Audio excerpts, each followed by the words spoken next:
messieurs, est-ce que vous êtes pour ou contre, sachant que je vais ensuite faire une vue globale sur les blessures de Lucas Hernandez, parce que c'est peut-être ça l'interrogation majeure. Si on fait la rétrospective des recrues défensives du PSG, Ouais. soit des mecs en fin de carrière, Ouais.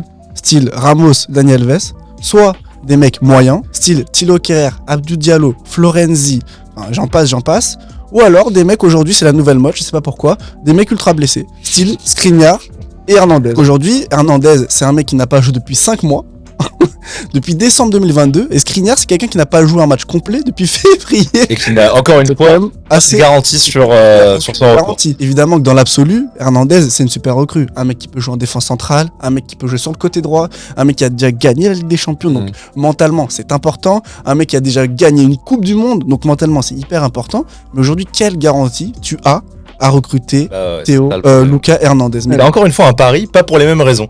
Parce que comme tu le dis dans le profil et dans même sa carrière, ce qu'il a prouvé, son niveau de jeu, pour moi, il n'y a aucun problème. C'est un joueur, je me souviens, je souhaitais son arrivée en 2020, on en parlait beaucoup.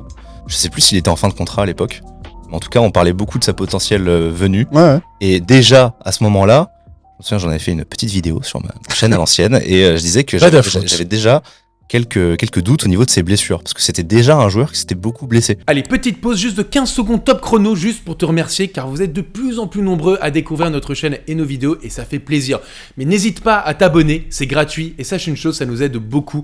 Et aussi, active la notif, comme ça tu seras au courant des dernières vidéos qu'on fera, et en plus, on prépare du lourd. Bon allez, j'arrête de t'embêter, et on reprend la vidéo. J'ai sous les yeux le 219 jours de raté, déchirure du ménisque, ça l'a fait rater tout un été, fissure du ligament de la cheville, 24 octobre 2019, 20 janvier 2020, et blessure du ligament interne aussi, 11 février 2019, août 2019 avec l'Atlético. C'est un joueur effectivement qui est quand même souvent blessé, et ça peut être sûrement quand même une problématique, surtout au PSG. Je me souviens même à Idrissa Gueye par exemple, qui arrive d'Everton, on dit il s'est jamais blessé le gars, il a fait qu'enchaîner les pépins au PSG. Même Nuno Mendes. Ouais, exactement. Imaginez un gars qui a ce CV long comme le bras de blessures, on dirait le nombre de claquages d'Elias au foot le dimanche. c'est pas une référence. Encore une fois. Et puis il faut voir aussi s'il vient, ça veut dire que potentiellement Kipembe peut partir. Donc si tu remplaces Kipembe par un autre joueur qui n'a pas de certitude, qui peut se blesser à tout moment. Ouais. Même si Kipembe reste, t'as Kipembe qui sort d'une saison blanche, t'as Skriniar qui sort d'une grosse opération, t'as pas de certitude, t'as Sergio Ramos si tu le prolonges, qui est vieux, ça va pas aller en s'arrangeant. Et on rappelle qu'il a fait une demi-saison blanche aussi lors de son arrivée. Et t'as Lucas Hernandez qui pareil n'a pas joué depuis 6 mois, qui revient des ligaments. Et on ne sait même pas là comment il va jouer. C'est pas comme si là on l'avait revu encore quelques semaines. On ne sait pas. Et on est prêt du coup à mettre, je sais pas, il faut voir le prix d'ailleurs, 30, 40 millions d'euros sur un joueur comme ça. Alors potentiellement, ce que disait l'équipe ce matin, c'est que le Bayern ne va pas faire de cadeau parce que c'est en plus le transfert le plus cher de l'histoire du Bayern Munich à 80 millions d'euros. Donc pour le coup, ils vont pas faire de cadeau au PSG. Donc 30-40 millions d'euros, je pense que tu rêves, Théodore. Il n'y a plus qu'un an de contrat, c'est pour ça que je dis. Il me semble qu'il finit en 2024. 2024. Alors peut-être 40 millions d'euros. Ouais. En sachant que tu vois, ils l'ont payé 80, sauf que là, il a plus qu'un an et qu'il est blessé tout le temps.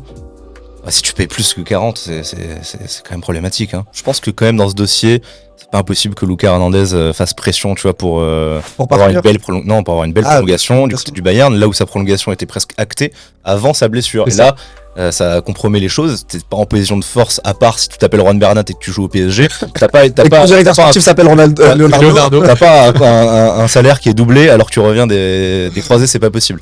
Donc là, tu te sers aussi du PSG potentiellement pour faire gonfler la note. Dans tous les cas, lui, il serait gagnant. Soit il prolonge à prix d'or au Bayern. Est-ce que le Bayern a au PSG à prix d'or envie de le prolonger et de l'augmenter Non, et à ce moment-là, du coup, il ira au PSG. Moi, je comprends les réticences d'un point de vue des blessures et elles existent. Attention, je dis pas le contraire. Parle quand même. Super joueur après. Ça, on est tous voilà, si on parle du joueur pur et dur, c'est un super joueur pour le Paris Saint-Germain, polyvalent, capable de se projeter vers l'avant, et avoir l'expérience. Justement, on en parlait. L'expérience. Enfin, il est champion du monde, voilà. Champion d'Europe, absolument. Contre nous. Oui. C'est vrai. Donc pour le coup, Lucas Hernandez, c'est quand même un super joueur de football. Maintenant, c'est vrai que l'interrogation, ça reste sur son état physique. Et justement, je vous ai sorti aussi les stats des blessures, l'historique des blessures de Milan Skriniar. Depuis un an, en tout cas, il a enchaîné un peu les blessures, Milan Skriniar. Vous voyez à l'écran, blessures musculaires, donc entre le 6 juin 2022 et le juillet 2022. Lumbago, toujours ce fameux dos. entre février et mars 2023. Ensuite, problème dorsaux entre mars et avril 2023. Et enfin, fracture des vertèbres lombaires. Donc là, depuis avril 2023 jusqu'au 31 mai 2023. En tout cas, au moins jusque-là. On verra quand est-ce qu'il reviendra. Le PSG donc se positionnerait, oui, voire plus, parce que Skriniar, ça serait fait. Il se positionnerait en plus avec Lucas Hernandez sur 2 joueurs qui, sur l'année 2022-23, ont été blessés la moitié de la saison. Quoi. Il peut à la fois faire pression sur Kimpembe pour qu'il hisse son niveau, et il peut aussi être dans la rotation avec Nuno Mendes, qui lui aussi n'est pas épargné par les blessures. Il faut voir aussi le marché, quoi. Ouais, les joueurs qui sont disponibles, et au niveau des défenseurs centraux, moi j'ai toujours cet énorme regret par rapport à l'année dernière, où l'été dernier, il y a énormément de bons centraux qui ont sont partis, ouais. Ils sont partis, et nous, on s'est positionné sur personne. Voilà. Parce qu'on gardait la fixette jusqu'au bout, Skriniar, pour finalement ne pas le prendre au bon moment. C'était incroyable. Et voilà, en fait, toutes les bonnes opportunités, j'ai l'impression que c'était surtout l'année dernière, et que maintenant, c'est soit tu vas mettre énormément d'argent pour avoir un Gvardiol ou un autre joueur déjà bien installé, soit tu vas faire un pari. Rudiger, il est parti gratuit. Konaté aussi, il était parti à Liverpool pour moins de 120 millions. Donc en fait, De Ligt qui est parti. Voilà, exactement. De Ligt. Et pour 80 aussi. Hein. Oui, mais les bonnes affaires sont. On l'a vu contre nous. Il nous a écœuré. Les bonnes affaires sont passées. Il n'y a pas de bonnes affaires aujourd'hui que tu peux faire sur le marché. Alors, soit tu mets beaucoup, soit tu tentes un pari. Ouais.